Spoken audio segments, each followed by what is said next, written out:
சனி பகவான் சனிக்கிழமை பயிற்சி ஆயிட்டாருங்க. சயின்டிஃபிக்காகவே அவர் பயிற்சி ஆயிட்டாருங்க. சேட்டலைட் மூலமாக நாம் போய் ஆராய்ச்சி செய்து பார்க்கும் பொழுதும் சனிப்பெயர்ச்சி நல்ல விதத்தில் நடந்தாகி விட்டதுங்க. பொதுவாக சனிப்பெயர்ச்சி அப்படின்னாலே எல்லார் மனசுலேயும் சின்னதாக ஒரு பயம், ஒரு சஞ்சலம் இருக்கும். நல்லது செய்ய போகிறாரா, இல்லை வேறு ஏதாவது நம்மளை ஆட்டி படைக்க போகிறாரா? ஏன்னா அவர் ஆட்டி படைக்க ஆரம்பிச்சிட்டா அந்த ஆண்டவனால் கூட நம்மளை காப்பாற்ற முடியாது. அதே நேரத்தில் அவர் கொடுக்க ஆரம்பிச்சிட்டாருன்னா யாராலையுமே அதை தடுக்க முடியாது. அதெல்லாம் தான் எல்லாருக்கும் தெரிஞ்ச விஷயம். அதனால தாங்க மற்ற கிரகங்கள் பயிற்சி ஆகுதுன்னா பரவாயில்ல அப்படின்னு யோசிக்கிறவங்க, சனிப்பெயர்ச்சி அப்படின்னு ஆச்சுன்னா அடுத்த 2.5 வருஷம் நம்ம வாழ்க்கை எப்படி இருக்குன்னு தெரியலையே அப்படிங்கிற ஒரு அச்சத்தோடு தான் சனிப்பெயர்ச்சி பலன்கள் எப்படி இருக்கும் அப்படின்னு கவனிக்க ஆரம்பிக்கிறாங்க. பொதுவாக சனி பகவான் தாங்க, அதாவது கலகத்துக்கு உரிய கிரகம். சனி பகவான் ஒருத்தவங்க ஜாதகத்தில் சரியாக இல்லை, அவர் சனி பகவான் பலவீனமாக இருக்காருன்னா கலகம், அதுக்கடுத்தது வறுமை, அதுக்கடுத்தது அவமானங்கள், இப்படி ஏகப்பட்ட சோகங்களை எல்லாம் சனி பகவான் தரக்கூடியவர். ஜோதிட நூல்களில் சனி பகவானுடைய ஒரு கால் சிறுத்து காணப்படுகிறது அப்படின்னு சொல்லப்பட்டிருக்குங்க. அதே மாதிரி தீட்சிதரும் அவருடைய பற்றி சனி பகவானை பற்றி பாடும் பொழுது பலவிதமாக நல்ல விதமாக பாடியிருக்கிறாருங்க. பிருகத் ஜாதகம், சாராவளி, ஜாதக அலங்காரம், கார்க்கேயர் நாடி, நந்தி வாக்கியம், கேரள ஜோதிடம், இது மாதிரி பல பழமையான நூல்களில் சனி பகவான் நல்ல இடத்துல இருந்துட்டார்னா, நல்ல விதமாக இருந்துட்டார்னா, யோகாதிபதியோடு சேர்ந்து இருந்துட்டார்னா, யோக கிரகங்களோட பார்வைப்பட்டு இருந்துட்டார்னா அள்ளி அள்ளி கொடுப்பார்னு ஜோதிட நூல்களில் சொல்லப்பட்டிருக்குங்க.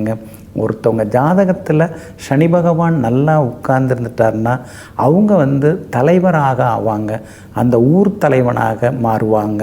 8பட்டி கிராமம், சுத்துப்பட்டு கிராமம் எல்லாம் அவர் சொன்னால் தட்டாமல் கேட்பாங்கங்க. அவர் தாங்க நாட்டாமல் அப்படின்னு சொல்லுவாங்க இல்லைங்களா?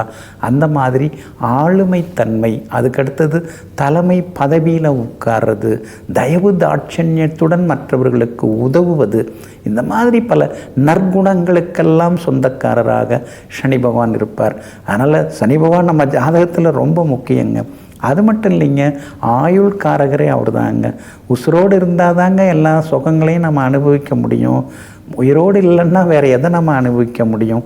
அதனால தானே பெரியவங்க காலில் நம்ம விழும்பொழுது தீர்க்காயுஷ் பவன் சொல்லி வாழ்த்துறாங்க. தீர்க்காயுஷோடு இரு, ஆயுஷ் இருந்ததுன்னா எல்லாம் பார்த்துக்கலாம், இந்த வருஷம் முன்ன பின்ன இருந்தாலும் அடுத்த வருஷம் நல்லா ஆகிடும் அப்படிங்கிற ஒரு மனநிலையோட பெரியவங்க அதுக்காக தான் அப்படி வாழ்த்துவாங்க. அப்போ ஆயுள் காரகனாக இருப்பவர் அவர் தான். பொறுமைக்கு அதிபதி அவர் தான். பெரிய பெரிய தியாகிகள்லாம் நீங்கள் பார்த்தீங்கன்னா அவங்க ஜாதகத்தில் சனி பகவான் உச்சம் பெற்றிருப்பார், இல்லைன்னா ஆட்சி பெற்று உட்கார்ந்துருப்பார்.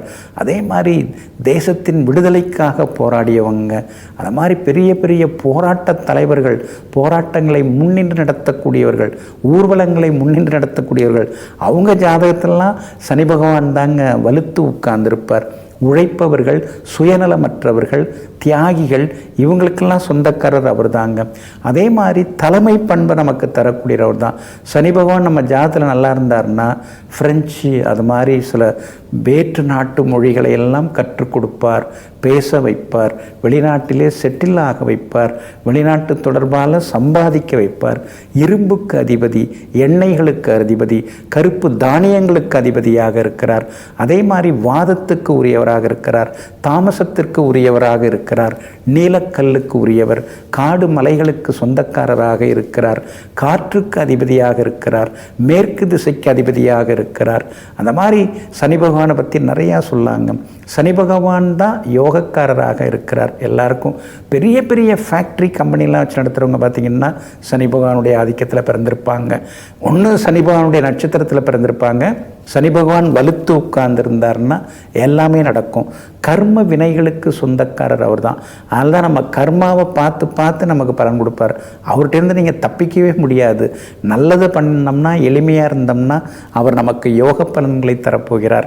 அப்படிப்பட்ட சனி பகவான் கடந்த சனிக்கிழமை பயிற்சியாகி 3/6/2027 வரைக்கும் பலன்களை தரப்போகிறாருங்க.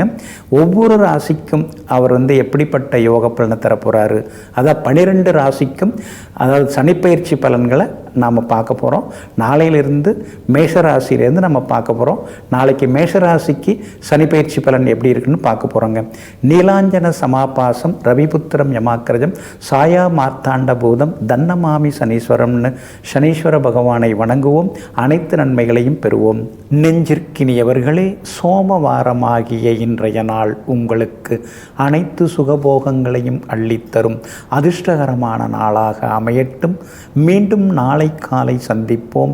நன்றியுடன் உங்கள் ஜோதிட முனைவர் KP வித்யாதரன். வணக்கம்.